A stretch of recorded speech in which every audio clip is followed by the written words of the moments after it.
Everyone.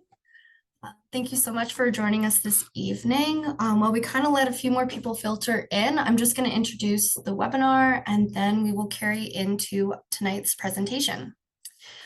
So again, welcome. This is our webinar on making the most out of mentorship. For those of you who don't know me, I am Sydney Fortier. I'm a research and innovation coordinator with the Beef Cattle Research Council, as well as coordinator of the BCRC's Beef Researcher Mentorship Program. So I'm so excited to have all of you guys here today. In the crowd, we have some current mentees, some mentors of both the researcher program and the CYL mentorship program, as well as some past mentees and some CCA and BCRC staff. So we're looking forward to some great discussions and some great learnings.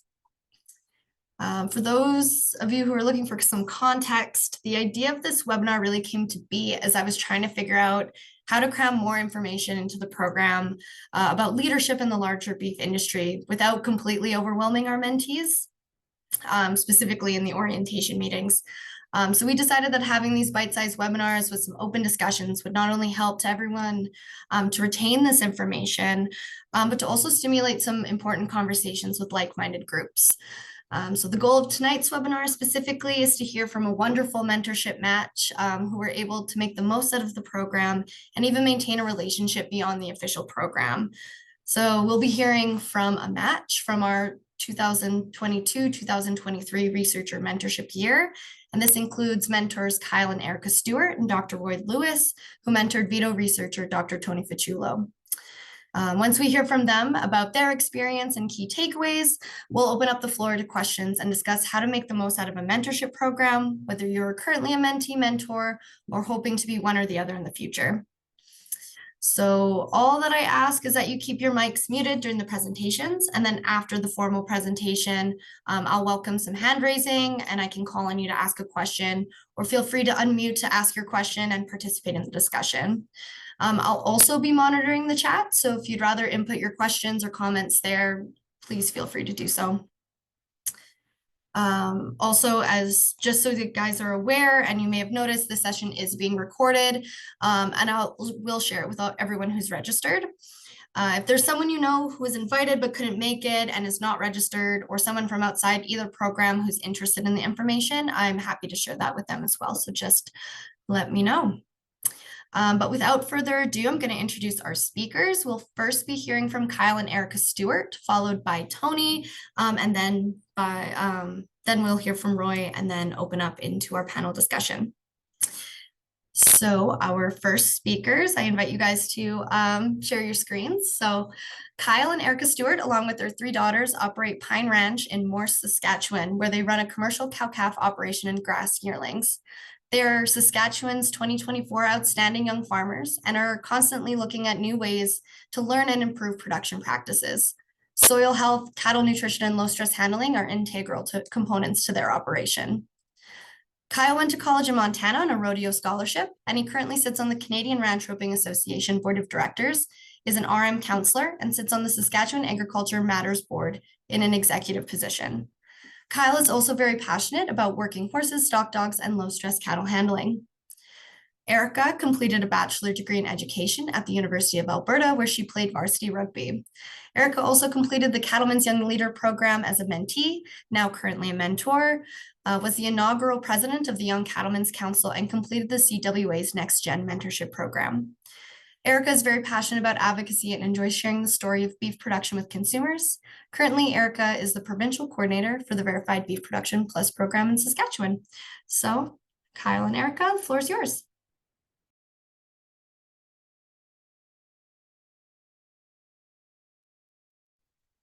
Sorry, rookie mistake. I had the audio on. Thanks, Sydney. I feel like I don't know what we have left to share, so no, just kidding. Thank you so much for asking us to share a little bit about our operation and our mentorship with Tony.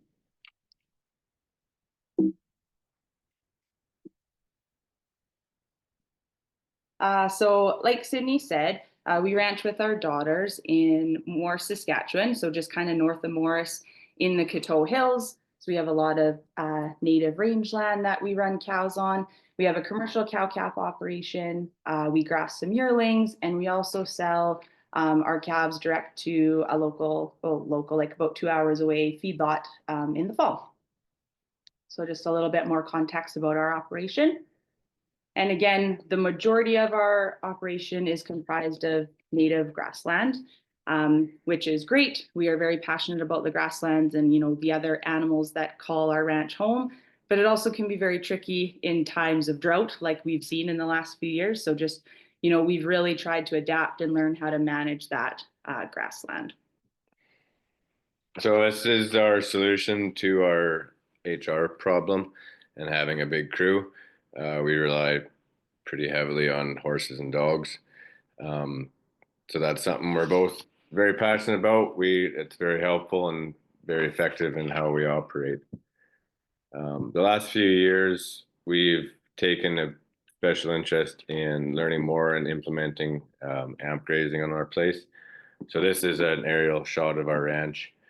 2 years ago, it was broken into 11 different pastures, and in the last couple of years, we've, with electric fence, made it so we've got up to 80 different paddocks to use. That's something we've really put a lot of focus on. So that means a lot of moving electric fence with the girls, and then like in the top picture, you can see how we're working to have stockpiled grass over winter and into the spring. We may have done, our girls are pretty little, and we may have done too much fencing with them because they're 4 and 6 and already say they don't want to come fencing. So we'll see how that goes.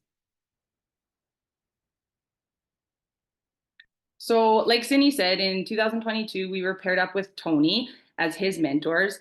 And honestly, when we got the email and like kind of had like Tony's resume, like everything he's done, I think I emailed Sydney, I was like, I think there was a mistake. Like, I don't know what we're going to teach Tony. Seems like a pretty smart guy. But honestly, we've had the best time getting to know Tony. We've learned so much from him. And I think one thing that's really helped our mentorship is Tony's willingness to put himself out there. So, he came, this was early on in the mentorship, I think that spring. I think we were just done calving or, in the middle of calving, and invited Tony to come out to the ranch. So he came out and toured the ranch, and it was really just great to get to know him a little better, and, show him where we're from and kind of our context. So that was kind of the start, I think, of what really helped us get to know each other and have a successful mentorship. So something I think we discovered is that a mentorship can work two ways. We learned so much from Tony, and hopefully he learned a couple of things from us. But I do remember one thing on the initial bus tour we did with all the mentors and all the mentees in Calgary. I do remember sitting on that bus and listening to the conversations of the researchers and being like, we're in so far over our heads.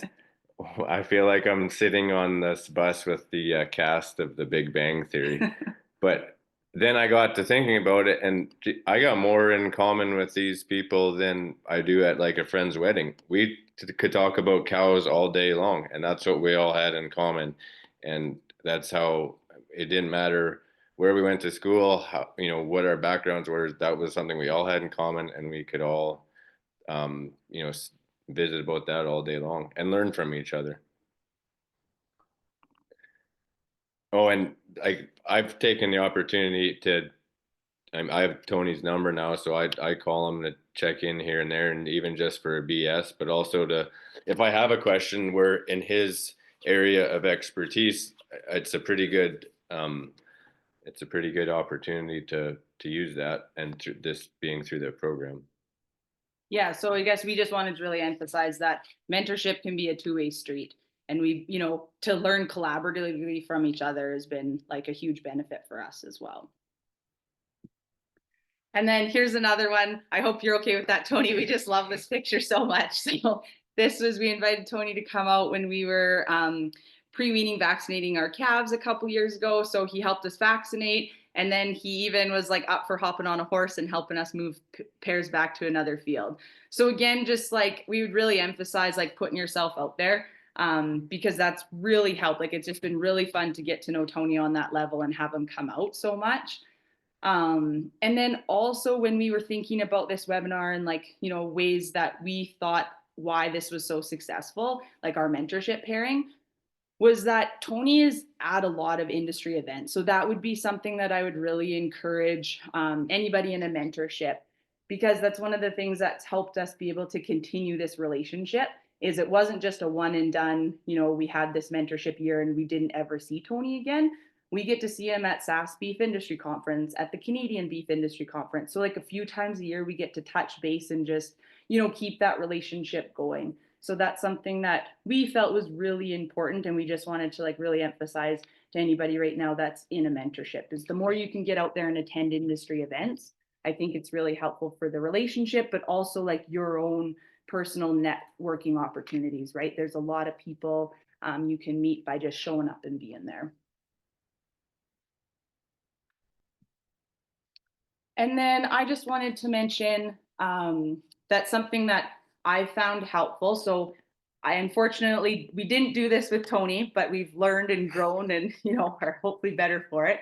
But I am a mentor right now for Laura in the CYL program. And something that we've done is kind of schedule check-in calls. So every month, the first Tuesday of the month, we have a call together. When it was really busy, and I think it was February and March, we missed a few calls, but you know, that's life, but they're kind of in your calendar. And I find that's really helpful because everybody's busy, but let's, you know, if you're trying to make the most out of this opportunity, like really prioritize that and get it in. So to me, that's been really helpful, having those kind of scheduled right in your calendar. The other thing that we've found helpful for, like I said, kind of Tony, and then with Laura and I in the CYL program as well, is finding places that you might both be together. So I mentioned that with Tony at like SBIC and CBIC, but you know, Laura was able to come to the Holistic Management Canada conference that we were at. So again, it is nice, and it's hard to meet in person, but if you can kind of work together, and if there's something that works for both of you to be at, I think that really does help build that relationship.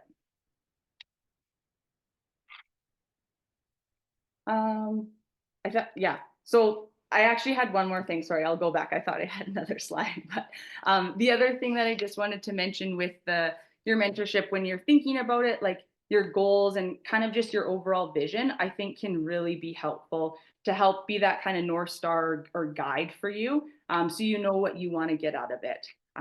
Because there is just so much opportunity.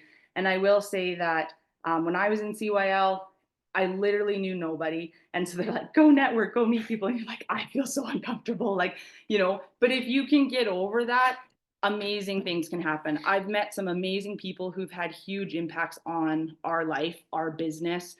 So I would just really encourage you to put yourself out there. And I know it's hard because I've 1000% felt it, but I just also have seen the huge rewards that can come from it. So just really encourage you to put yourself out there. Good. Yeah, and that's all we had. Here's a bit of contact information for us. If you want to follow us on social or get a hold of us, we'd love to, you know, catch up or hear from you. Thank you so much, Erika and Cyle. Yeah, as mentioned, we will be doing a Q&A session and panel. So if you guys have any questions for Erika and Cyle, feel free to pop those in the chat or save them for the open discussion. But our next speaker will be Dr. Tony Faccuiolo. So Tony specializes in Mycobacterium paratuberculosis, intestinal, I think I'm starting halfway through your, no, I'm not.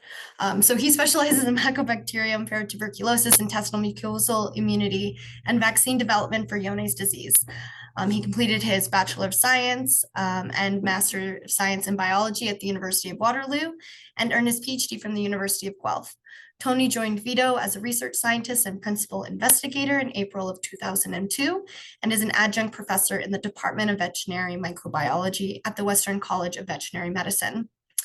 The information coming out of Tony's lab at Vito is used to guide the rational development of new vaccines to combat Johne's disease in cattle and provide a greater understanding of the intestinal immune system in ruminants, with lots of potential to address other intestinal infectious diseases. So, floor is yours, Tony. Cool. Thank you, Sydney.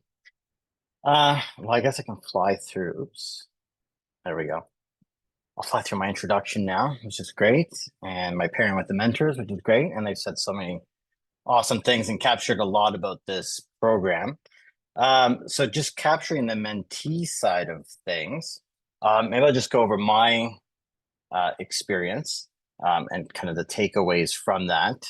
Overall, I mean, this program has been beyond phenomenal, and a lot of that, and we kind of had a little side conversation with Cyle and Erika and Roy about this, is sometimes in managing the expectations of what you're going to get out of this program is about the relationships and the personalities of the people that you're dealing with. And so I guess credit goes to, Sydney and her team at BCRC for making sure that there's good mentors in the program that are willing to also put themselves out there and give their time to this and be, engaging and be able to take full part in the program.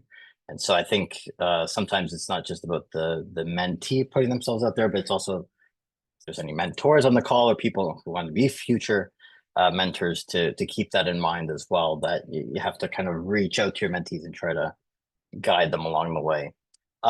My experience involves both in person, but also some virtual networking as well. And so a lot of actually some of the virtual networking that we did was with Roy. And so some of the challenges that we kind of talked is how the program runs throughout the year, being here in the prairies, things can get cold, roads can get icy and dangerous to travel on. But, during that time is sometimes a good time to have those phone conversations with your mentors. It's also good to try some virtual networking on Zoom calls. And so, we did that with various veterinarians and breed associations and whatnot. And those were just as meaningful and actually was pretty cool because, you got to meet these people virtually. And then if you're attending the beef industry events, then you'll see their faces in person. And that's a good time to kind of, you've already had the icebreaker virtually. So now to go up to the person, be like, hey, you remember we chatted over Zoom kind of thing. And to get that conversation going sometimes can really, really help. So take advantage of those virtual networking opportunities. That can be really good icebreaker until you're able to meet in person. Attending the beef industry events, like Erika said, was really important to me to continue to show my face. One of the things to keep in mind is, you're entering a new social circle and social environment where people may know each other very well, and you're kind of the outsider. So it will take time to build trust and for people to identify who are you, what are you doing there, especially if you're not wearing a cowboy hat like I wasn't. So, it's okay. You can still be accepted, right? But I think it's important and to give it time to kind of build that relationship and trust. And so for me, attending the beef industry events, I think really supplements the program. It's something that I continue to do year after year. And in some of the images, as you can see, with Vito, I kind of bring our Vito booth there and set it up to kind of showcase some of the research that we have going on within our cattle kind of infectious disease portfolio. And it's something that I'll continue to do for the foreseeable future, because again, I think it's one way to continue to build those relationships, not just for me, but for other scientists here at Vito as well, but also, again, to build that trust. And one of the important things about that is really from the researcher's perspective is trying to understand what the needs of the industry are. And you realize that can really help shape your research program to answer and ask more relevant research questions that can have that translation to the field. And so to keep that in mind, it really was a two-way street with both of my mentors. We had lots of conversations, lots of great conversations. They were also able to connect me with other individuals, and make lots of new introductions. So kind of don't forget that aspect of it, that sometimes you'll have your mentors, and depending on what the relationship is like there, don't be afraid to kind of reach out to other people and start those conversations as well. So there's definitely a lot of mentors in the field. In terms of tips, this was a difficult one for me to put together because I know in my head what I'm doing. I just trying to verbalize it or communicate it is the first time I've done this part, especially for a talk. So let's see how well these points land. But I guess my tips are meet people where they are is number one. And my other thing is if you're talking, it should be to ask questions, especially as a mentee. I mean, you're not there really to lecture or kind of show off your knowledge, but if you're asking a lot of good questions, it helps your mentors kind of identify what gaps there are in your knowledge, what you know and what you don't know kind of thing. And I think it gives them an opportunity one, to start that conversation, to kind of give you their input, but also to help kind of inform them where you're at. What do you need to know? What more can you learn? And I think I would like to think that maybe it shaped, what they looked for next in terms of their mentorship opportunities, in terms of who they want to connect you with, or what times they want you to have you on the farm to kind of see certain events happen, and give you a perspective of where your research has some kind of translational component or whatnot, right? So I think that's really an important point right there. It's just ask questions and do more listening than you can talking or mentoring. As I mentioned, you're entering someone's social circle, so develop that trust. Manage your expectations. Maybe things will get a slow start at the beginning of programs or beginning of mentorship opportunities. That's fine. They kind of ramped up for us kind of throughout the year as the calendar year went on and as the weather got better to travel. And that's completely okay. Kind of set your goals of what you want to get out of the mentorship program, but also keep an open mind and be flexible and work with the mentors that you have. And I think this is something that, Roy, Cyle, Erika did a fantastic job of really identifying those opportunities for knowledge, but then for us just to have a really open two-way conversation about whatever we wanted to. And I think creating those points of communication are really important, right? Don't really restrict it to just email. Sometimes that's not effective for everyone. But we were texting, we still text quite often, give each other phone calls, random phone calls here or there. I think you really just have to work through and break the ice there and just find what means of communication works best with your mentors, and eventually evolves into a really cool friendship that, like these two have highlighted, it just kind of keeps going. The last point I think is important. Maybe it speaks more to researchers than it does to the mentors, but it's really important to kind of check your ego at the door. And what I mean by that is kind of, again, you're not going into a mentorship opportunity being the know-it-all. I think maybe Cyle kind of highlighted that in saying, holy crap, what kind of people am I around, kind of thing, and is this going to be an intimidating environment? And I think maybe that's where, as researchers, for me, we have to kind of break that barrier and say, like, no, we're human at the end of the day, where we can kind of connect and find common ground to have conversations, and it doesn't have to be I'm here to kind of impress you with knowledge or what I've done, right? So again, meeting people where they're at, breaking down those barriers becomes really important in the mentor-mentee relationship. And I think that's really important. I will say, having mentors like Roy and Cyle and Erika have now taught me how to help mentor other people as well, right? So what they've done well is something that I really want to emulate, in terms of really being able to engage with a mentee, break those barriers, not to hesitate to send a text or a phone call. It doesn't always have to be about cows. It can be about other things too, right? That really helps to break the ice. So hopefully that gives some context into this and what worked really, really well for us. That's all I have to say, Sydney. Thank you so much, Tony. That was great. Again, if you have any questions, please put those in the chat. And after our next speaker, we will have a chance to discuss them. So Roy, I'm going to invite you to share your screen. So we will be hearing from Dr. Roy Lewis. Dr. Roy is a WCVM grad and has had a 40+ year career focused on large animal vet med, mostly focused on beef cattle and bison, in addition to being a beef producer himself and a former bison producer. His interests are preventative medicine, fertility, both bulls and cows, as well as animal welfare. Dr. Lewis also does a fair share of producer-focused writing for a bunch of the ag magazines and spent several years with Merck as a technical sales veterinarian. So, Roy?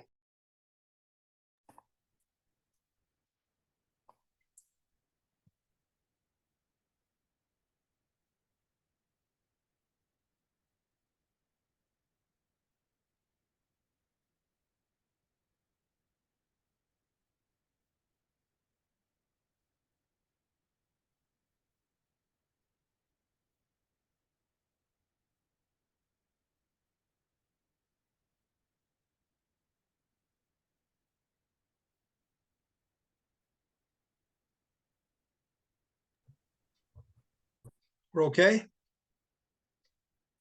Good. Sorry, I couldn't find my unmute button. Well, again, thanks to everybody for the invitation, especially Sydney from BCRC on this. Yeah, I'm kind of emulating what Tony said. It's kind of hard to put these sort of things into words. We know what we do, but to try to get it out so it'll be helpful to other people going on.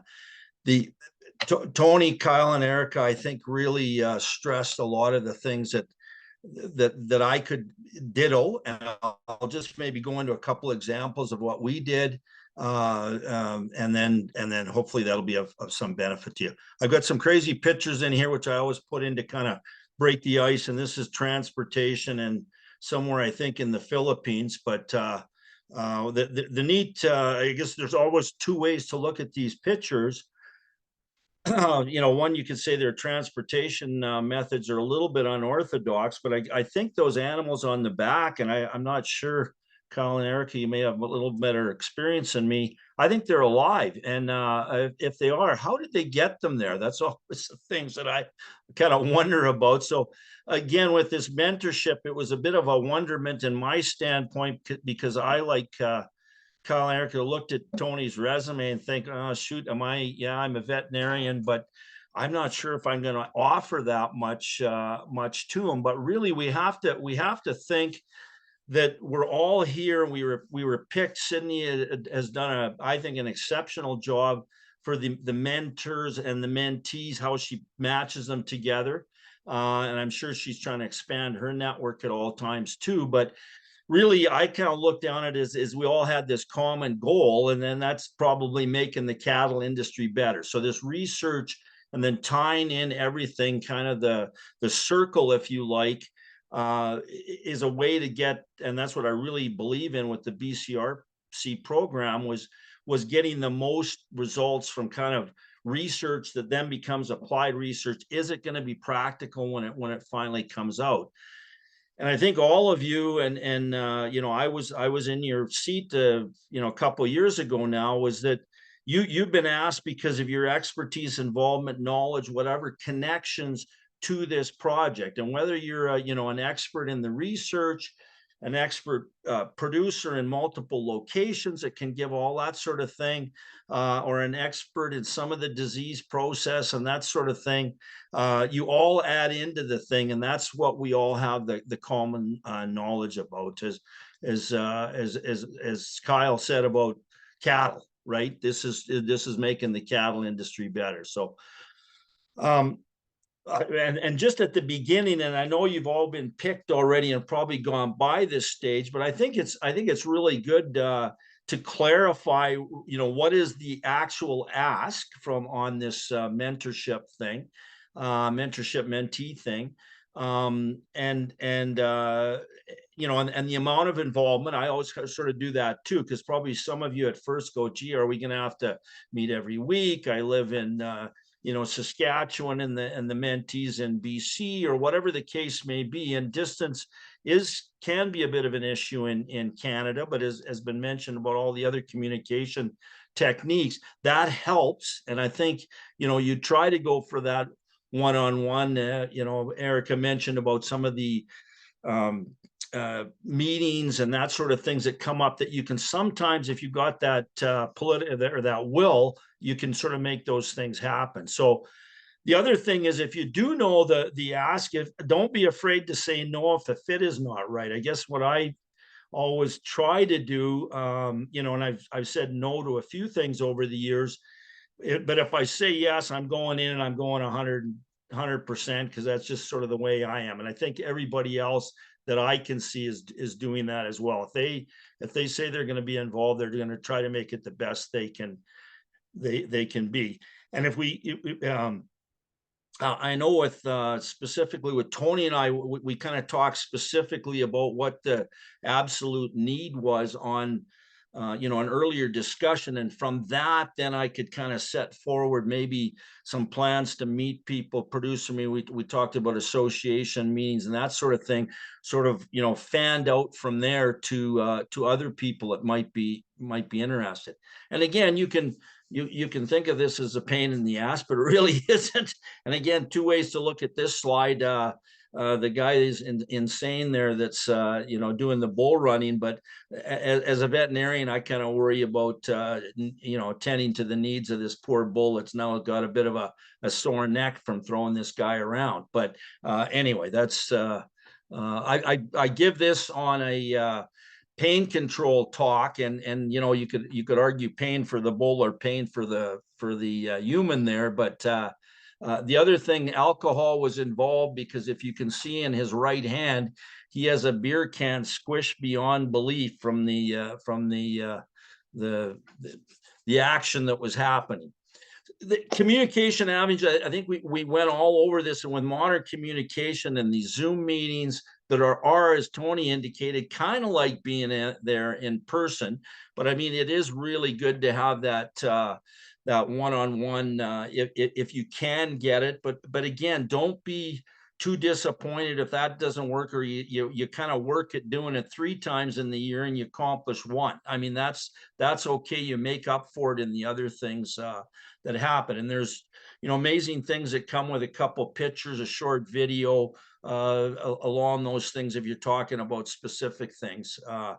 Along with the communication, to me, is kind of the networking. And I think if one of the things I could you know, stress, I guess, in a way, is I set Tony up to come with me on to meet some people.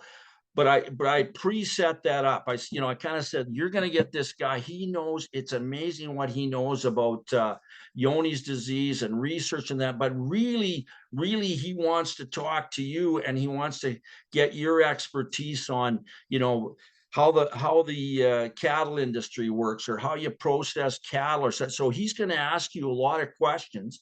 And you're happy to ask him questions as well. But I think it sets a tone.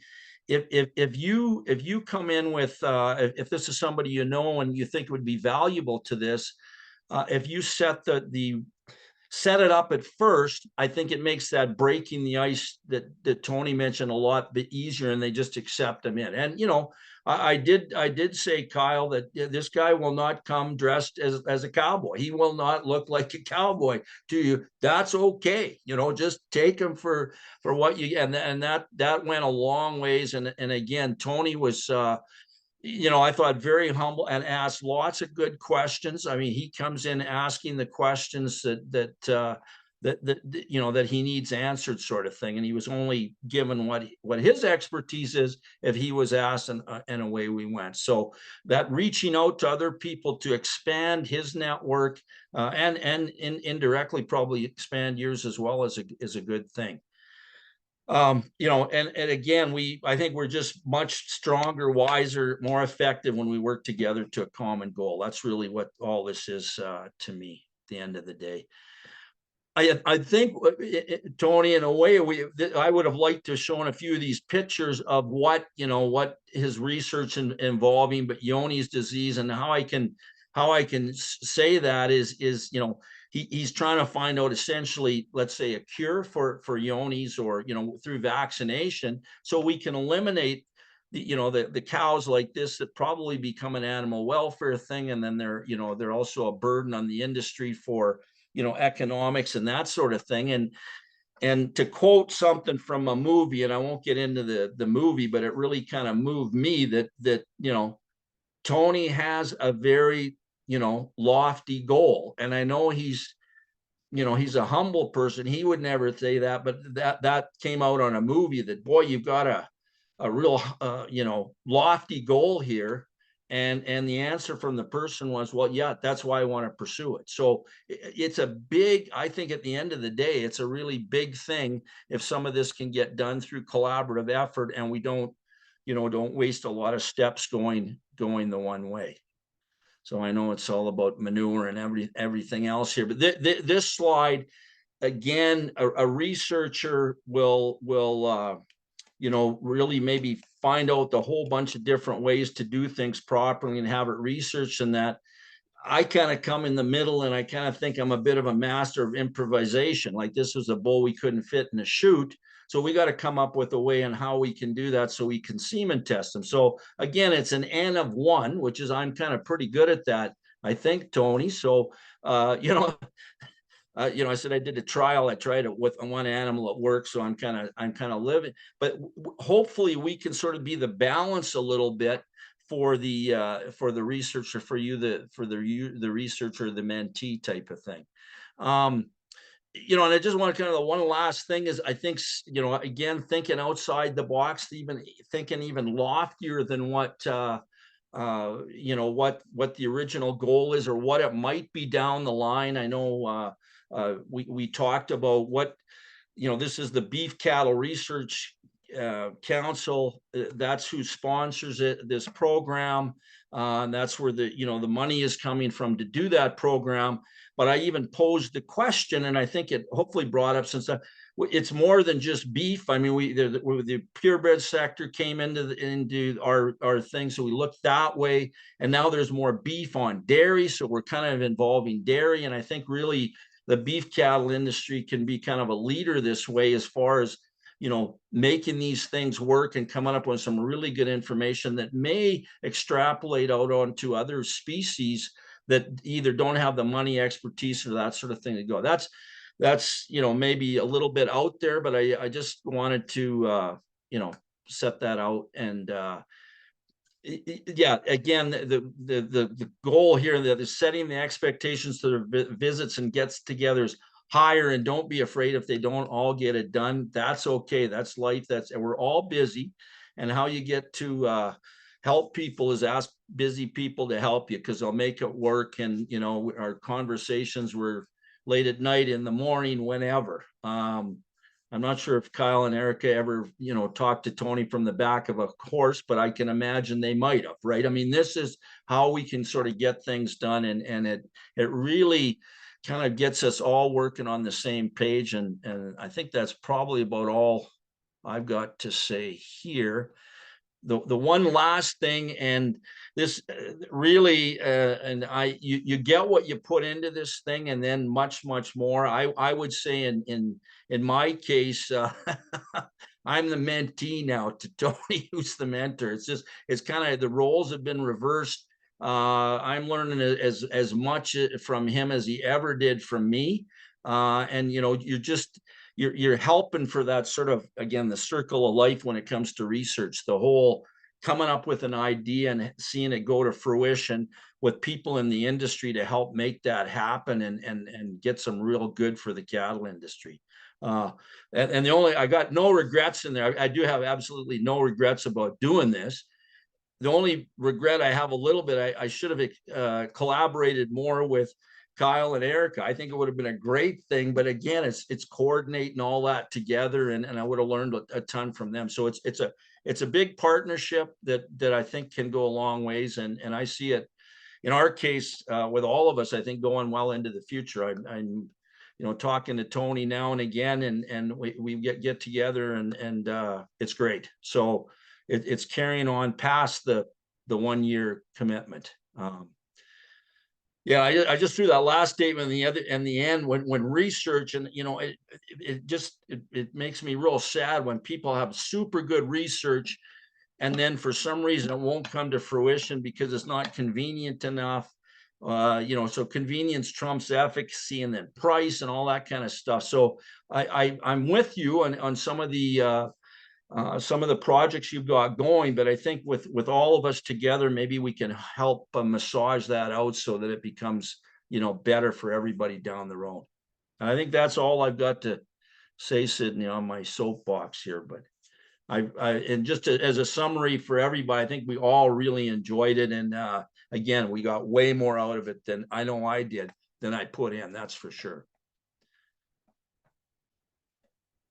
Thank you so much, Roy. And I really appreciate those comments. So, yeah. And I'll stop sharing, correct? Yep. Okay, beautiful. And you can see everybody when we answer some questions here.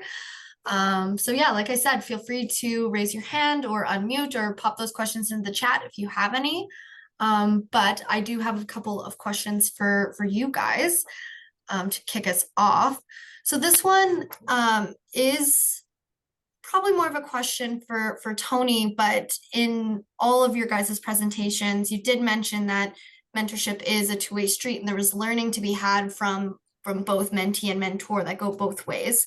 And so I will pose this question to the whole group, but we will start with Tony. So what role has mentorship played in your career within the beef sector, and how has it shaped your research, and then for our mentees and your professional journeys? Yeah, that's great. So it's played a huge role, and it's exactly the role that I wanted it to play before I got started, or before I applied for the mentorship, was to help inform the research questions that we're asking. And I kind of touched upon that in my presentation, so that the chance of it being translated, it increases the chance of its ability to be translated, and you're asking relevant questions to the field. So for me, and I think a lot of researchers can vouch for this, is that we academically can ask so many really cool and interesting questions. But all of those academic exercises don't necessarily translate to something that can be useful immediately sometimes in the field, or can take some significant amount of time. And so one of my goals here, especially in doing veterinary research, is to ensure that what my lab is doing with the money that we receive, both from the Ministry of Ag, from BCRC, from any industry group really, is that we can help answer some of these questions and to develop the information, knowledge, and tools that producers can use, hopefully somewhere down the line. In my area, infectious disease, we have kind of a longer road to go because we have regulatory processes and licensing of products that have to take place. But it's really about, what are the most relevant research questions that we can ask. And so when I'm bouncing these ideas off of other producers, with people like Roy who are in the industry, in the field, it really helps to kind of shape the way I write grants, because that's essentially the panels, in which our grants are reviewed and they go at. And so I don't mind shifting my research questions to something that wouldn't have been my top pick, but something that also has the ability to be translated in the field. If anything, that excites me a lot more, that we can do that. And I think that's the whole point of this. And it's a really cool group that we had with Roy and Cyle and Erika, is that, we're all working towards this common goal of making the cattle industry a lot better in this country.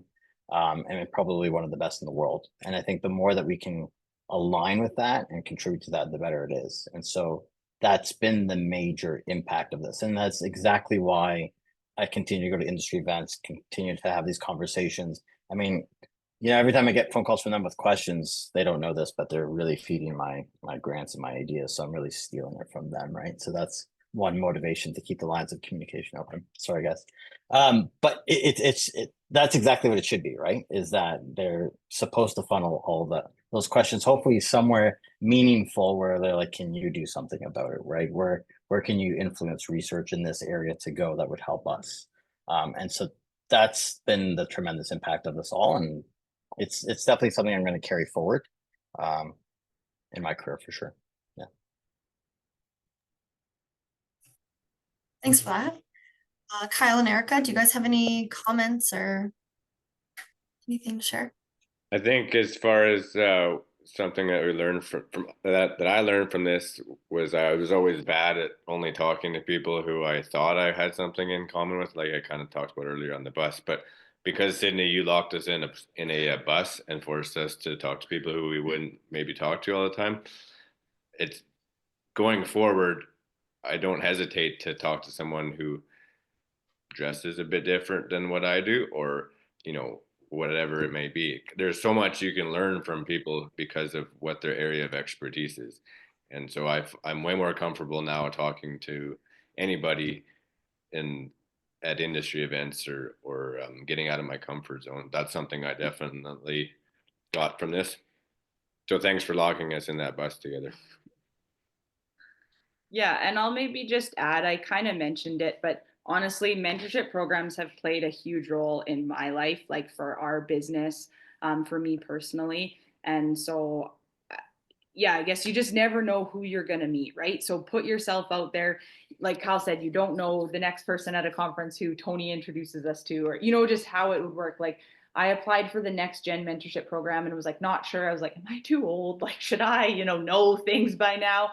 And it turns out like I was paired with Kelly, like Mike Sidoric. I don't know if anybody of you know Kelly Sidoric, but she's like grazing mentor, holistic management. She's on like the Holistic Management International board. So I wasn't even paired with her. It was her husband, but she has been a huge influence on us for grazing management, helping us kind of lock down our cost of production, just things you wouldn't like, that wasn't a goal going into it. So I guess, like I said, I would just really reiterate, put yourself out there. It can be really uncomfortable, but you honestly don't know who you're going to meet. And it's had like profound effects on my life. So. Roy, do you have anything to add about how mentorship has played a role in your career and how you manage day-to-day?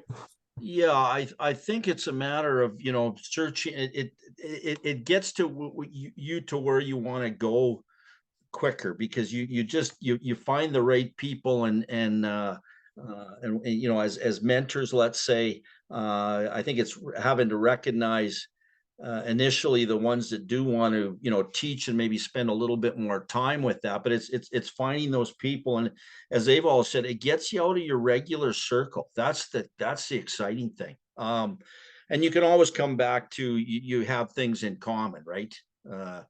With me, it's hockey, it's whatever. But I think even through my career, it's sometimes trying to figure out those triggers that really will get people to open up. You know, maybe somebody's really interested in hunting or that sort of thing, and they didn't think you were, but that will sort of bring out even more of this, where people don't mind throwing themselves out there, and because I think people that sort of cover up on stuff, Tony is very quick to say, you know, I don't know about that. I do not know about that. And this is what I kind of want to know. He's throwing himself out there. He's not trying to be the big, you know, researcher over here. And yet over here, he's just saying, I don't really know. And people really embrace that. So that, I think that whole attitude of what you have going in, whether you're the mentor or the mentee, or again, as we say, the roles reverse, and they can reverse in 5 minutes. If you have that sort of attitude to whoever you meet, everybody's got something they can teach you, right? And I think if we go in with that, that's kind of the attitude to me. Yeah, I really like all of your guys' overarching comments on that, like openness and leading with curiosity and just opening yourself up to potential to learn and learn from people. And I mean, we're all very lucky to be part of the beef industry with so many passionate people. And so it's really cool to be able to see all these worlds collide and come together for that common goal and really make a difference. On that note, my next question for everybody, in your personal opinion, what is the role of a good mentor? What are some qualities of a good mentor? And is there any advice you can give to someone who is endeavoring on that journey for the first time? So from your guys' perspective as a mentee or mentor, or just a human existing, Kyle and Erika, would you guys like to start? I think what Tony said is one of the big things is leave your ego at the door, whether you're mentee or mentor. I think that helps find some common ground and openness too. You know, that's a two-way street, learning from each other. So I think being maybe vulnerable in what you don't know, that Roy alluded to, helps as well. And I think just also, like, everybody's busy, but I guess if you say yes to it, just make sure you have time to give, right? If you don't have time to give, maybe say no this time. But I think, like, yeah, for the mentor, for the relationship, for the program, just make sure you can give it your all, kind of, if you say yes to it, because I think that's important too. Those are great comments. Tony or Roy, anything that comes to mind? I guess to add to that, Yeah, I think that for the mentors, for like what you want from them is people that are really kind of understand where you're coming from, right? And your perspective and what you need to kind of learn. And so for them to kind of be engaged with the program really helps for them to kind of help break the ice with these conversations. I think for for them to be willing to answer all of the questions that you got is also um, helps them to be really great mentors as well. But I think also as mentees, you have to kind of again create the space where and the opportunities of them knowing what your knowledge gaps are, right? And so I guess we did it in very different ways. So where I was just very upfront of like, what the hell do you know and what don't you know, kind of thing, right? What are your expectations? And I'll tell you. So so we had that conversation up front. With Cyle and Erika was different, just more organic, right? It was just these conversations, and you have to be willing as a mentee to, if you don't know something or you're really not knowledgeable in the field, it's like, what are you talking about, or what's that acronym that you're using, or what's that word, or what does that mean, kind of thing when you say that, right? And so it's really, even as mentees, you got to help your mentors out and let them know exactly where you're at, what you don't know, and just be willing and open to have that conversation, right? So I think that helps the mentors in my opinion. So, and like I said, as mentees, just ask lots of questions. I think these people were selected for a particular reason, that they are very engaging and want to be part of this program. So I think there's a very unique opportunity there for you to really field your questions. And I think as mentors, one of the things that they did was really connect me with other people. So it wasn't just about them, but they also made every effort possible if we were at industry events or whatnot, or even virtually, to try to say, hey, you should talk to this person. How about you connect to that person? Let's have a meeting with this person, right? So that really helped for them to kind of open up their networks to you and say, hey, here are some other people that you can know. So I think it really just it went beyond them, which was really great. Thanks, Tony. Roy, anything to add? Yeah, I think the big thing, and Tony has mentioned this, the open yourself up and ask those questions. And I guess maybe as the mentor initially, for sure, you got to be the one really listening to what the want is, which sometimes I think a lot of us, and I just even see some of the names up here, they're presenters, they're people that I know really well. And I think we're all kind of used to being the one maybe presenting or doing that. So we're the one speaking or teaching or engaging with clients or whatever. So we're kind of more on the speaking end and explaining, and maybe, we've got to do a little bit more listening up front to get that straight. And then I think the other thing is not recognizing, if you don't know if there's an avenue that this wants to go down, reach out to, again, your networking and pull some of them in, because they may be better at, I probably wanted to do that right away at the beginning almost, because I don't know if I know enough about this to really help Tony out. But as it worked out, I think it was good. And then we did network out from there. Probably those two things primarily. Oh, thank you. Yeah, so what I'm hearing a lot of from those comments of like what makes a good mentor is these soft skills. So related to communication and mentorship and setting clear expectations and stuff like that.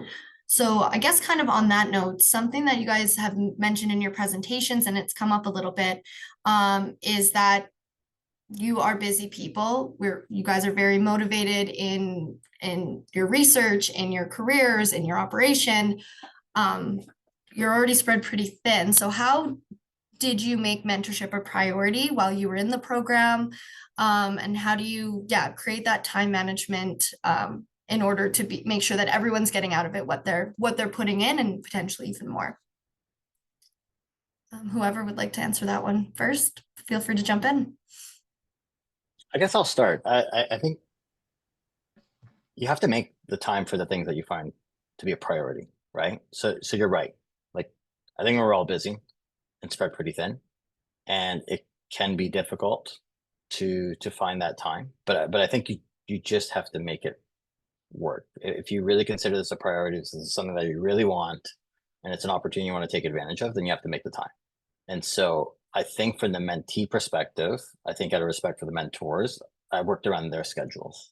So if for them, there was a time that worked, I made it work, right? And I shifted around my schedule to make sure that worked. And I think that's the most appropriate way to approach it. And I think that's just my perspective is that as a mentee to kind of give that respect and say, listen, like you're giving your time to this. I'm the one who wants to learn something. There's an unique opportunity here. So you just make it work and you have to find the time. And I think almost touching on what Roy said before, like if you want to do this, if you're invested in this and you want to do it right, then you really have to put yourself into this and say, this is a priority. I'm going to clear my schedule or something in my schedule to make time for this. And at the end of the day, all the times that I've moved around something in my schedule to make time for this, it was well worth it. I mean, it was awesome. There was always something to be learned. And I think it really set the path forward to have now very easy conversations by text or telephone with a lot of these guys. So it's worth investing the time in if you identify that there are really good mentors there and there's something sustainable going forward in the future. So that's my view. Yeah, I would just kind of echo that. And I guess something that I feel we could have probably done a better job when we were in our formal mentorship with Tony was like setting more dates or putting stuff in our calendar. But we just, you don't know what you don't know, or, we just weren't as efficient or as good at that time. Our girls were really young at that time. And I just like, that's what I said in my presentation. I feel that now I've learned and I've done a lot more like goal setting and vision work. And I think that's important because if you have a vision, like Tony said, like you are in this to get something out of it and you have that clear kind of North Star of what you want, you can make time for that, right? You signed up for this for a reason. You were chosen for a reason. So make time for it. And for the mentor point of view, I guess, like I said, like I wish we could do it over again with, what we know now, like Cyle and I, and, give you more time because like I said, with Laura, like it's in my calendar and there's no like rescheduling that. It's there. I will schedule things around that because I said yes. And I think that's really important. So yeah, I'm really big on kind of time management and putting stuff in there and making it work.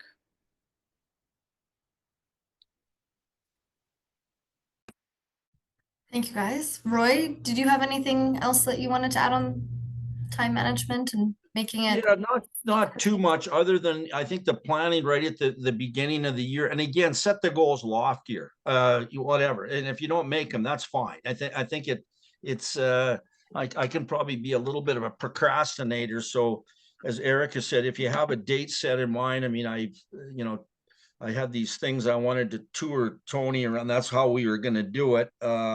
And chat in the meantime and go here and go there. And I think I think I set Tony about 3 days worth of meetings and time commitments, and we had a day. So we made it a long day and we didn't get to a bunch of them, but that's okay. I think it started about, he still had the contacts of these people that he could follow up with after. Again, I'm in a little different situation because I'm kind of sort of retired, but I'm so slow at what I do now. So it takes me a long time to get half a day's work done, it seems like. So I felt like I was working harder than I normally would. But so again, Tony was really good at, because of these people and farms and stuff we wanted to visit, he came to us. So that was sort of probably I think the better thing that accomplished both those things. But it's hard. And if some of you are paired with somebody right across the country, that might be harder to do that in person. That's okay. Then you rely on these other meetings. That's